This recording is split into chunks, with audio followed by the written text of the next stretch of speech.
चलिए चलिए स्टूडेंट, हम देख रहे हैं आज क्लास 10 की ट्रिग्नोमेट्री की प्रैक्टिस सेट नंबर 2 यानी कि 6.2 का लास्ट क्वेश्चन है। अब थोड़ा सा इंजॉयमेंट वाला क्वेश्चन है, ठीक है आपके लिए। क्या क्वेश्चन है? बोर्ड के ऊपर आपको क्वेश्चन दिख रहा है लिखा हुआ, a kite is flying at a height of 60 metre above the ground. एक पतंग जो है तो ग्राउंड से 60 मीटर अबव है, 60 मीटर के ऊपर जो है तो वो उड़ रही है। उसके बाद में द स्ट्रिंग कहते हैं धागे, the string attach to the kite.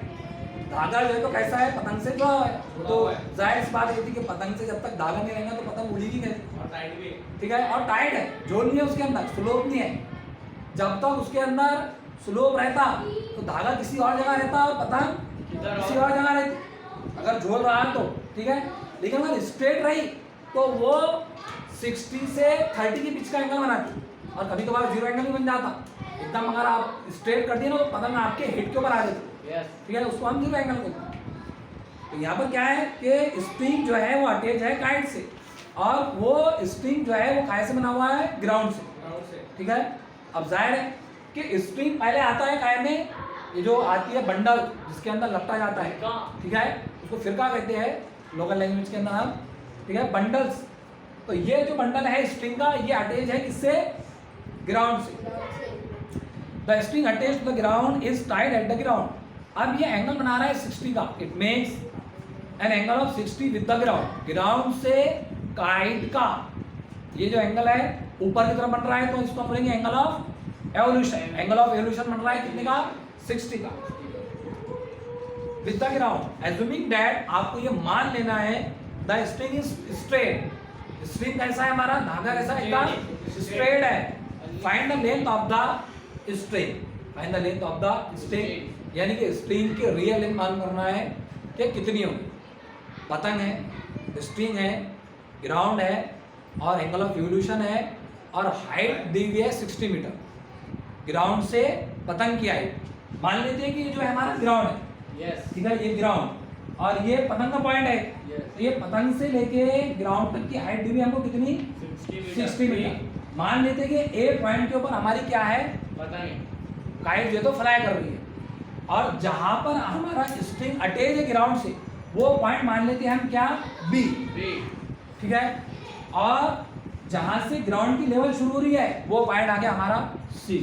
ये सारी बातें आपको आंसर में पहले लिखना ही पड़ेंगी, यहाँ से क्वेश्चन की शुरुआत होगी। A is the point of kite, ठीक है, B is the point that is the string is attach, और C is the point of ground. ये सारी बातें आपको लिखना है। आप ये पॉइंट में जब आप ये ज्वाइन करें तो ए सी हो जाएंगी आपकी हाइट, ए सी क्या हो जाएंगी? आपकी height between the kite and the ground. A भी हो जाएगा हमारा लेंथ ऑफ द स्ट्रिंग। देखो ये पूरा पूरा धागा है हमारा, ए भी क्या है? धागा, और ये है distance between the string and the ground, string और ग्राउंड के बीच का फासला। ये सारी बातें एक के बाद एक आपको लिख देनी है। और लास्ट में पतंग और स्ट्रिंग के साथ में जो एंगल बन रहा, द एंगल ऑफ एवोल्यूशन, उसका नाम रहेगा ए बी सी। ये एंगल बन रहा है ना, ये एंगल कितने का देगा आपको? 60 डिग्री का, ठीक है। और ये आपको 60 डिग्री का फ्रंट साइड डिग्री आपको कितनी की? 60 की। और आपको मालूम करने के लिए बोला उसने find the length of the string, मतलब आपको ये भी मालूम करना है, ये भी क्या करना है? मालूम। अब ये चीज आपको मालूम करनी है, this is the hypotenuse of the triangle, ठीक है, और उसकी फ्रंट साइड दी हुई है, अपोजिट साइड दी हुई, तो अपोजिट साइड, ठीक है, और हाइपोटेनस मालूम करना है। तो ये दोनों चीजें किस ट्रिग्नोमेट्रिकल रेशो में यूज होती है? अपोजिट साइड है और हाइपो है। Opposite side sine theta use होते हैं, बराबर बोले आप। तो हम यूज करेंगे क्या? Sine theta. लेकिन थीटा देवा कितना? 60। तो देखो sine theta is equal to, देखो AC अपॉन AB आएगा कि नहीं आएगा? AC upon AB, yes. आप थीटा की जगह रखो कितना? 60। तो sine 60 is equal to AC कितना है हमारे पास? 60, और AB फाइंड आउट करना है। AB क्या करना है? फाइंड। अगर आप चार्ट के अंदर देखेंगे तो कितनी वैल्यू? साइन 60 की value, yes, is the right answer. √3/2 √3/2 is equal to इधर क्या है 60/AB। अब जरा बताओ AB की वैल्यू मालूम करना है तो वेरी गुड, क्या करना पड़ेगी क्रॉस मल्टीप्लाई। तो AB की मल्टीप्लाई होगी किससे √3 से, तो AB मल्टीप्लाइड बाय √3 और इधर बेटा 60 मल्टीप्लाइड बाय बोलो 16 2 सा 120 और इधर AB की मल्टीप्लाई में क्या है √3 तो √3 आ जाएंगे अपॉन में और ये AB आ जाएगा इधर, यस और नो। अब इस चीज को सॉल्व करना है तो हमको करना पड़ता है रैशनलाइज। क्या करना पड़ता है रैशनलाइज करना पड़ता है। रैशनलाइज मतलब ये डिनोमिनेटर के अंदर जो वैल्यू है इसी से मल्टीप्लाई इसी से डिवाइड, मतलब √3/√3। तो देखो AB इज इक्वल टू 120/√3, ये तो पहले से है। अब ये एडिशन हुआ और इसका मतलब होता 1 √3/√3 मतलब 1 120/√3 को 1 से मल्टीप्लाई करेंगे तो वही जाएगा, लेकिन हम सॉल्व करने के लिए उसको कर रहे हैं। अभी इतना मजा आएगा। देखो 120 की मल्टीप्लाई होगी √3 से और √3 मल्टीप्लाइड बाय √3 होता है 3।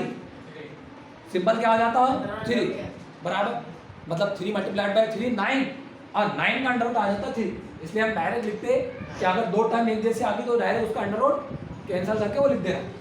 देखो 3 1 3 और 3 4 20 और 4 के ऊपर जो लगाने क्या हो जाएगा बराबर। अब √3 की वैल्यू यहाँ पर रखो, ठीक है, मतलब 40 को 40 को मल्टीप्लाई करेंगे आप √3 से, मतलब 40 मल्टीप्लाइड बाय 1.73, मतलब ये 2.25 बोलते इसको, ठीक है। 1.73 मतलब 40 का टेबल अगर 1 तक पढ़े तो 40 मतलब 40 और अगर 2 तक पढ़े तो 14 2 80, लेकिन ये पूरे 2 है क्या नहीं, ये पूरे 2 नहीं है, इसलिए हमारा 80 के लगभग आंसर आएगा। तो आंसर आएगा हमारा 69.2। किसकी वैल्यू आई है स्ट्रिंग की, किसकी वैल्यू है स्ट्रिंग की, मतलब जहां पर पदम फ्लाई हो रही थी वहां से स्ट्रिंग तक की लंबाई कितनी है 69.2, मतलब अप्रोक्सीमेटली हम उसको बोलेंगे 70। कितना बोलेंगे 70 मीटर का वो स्ट्रिंग था। The length of the string is 16.2। चलो राइट डाउन करो।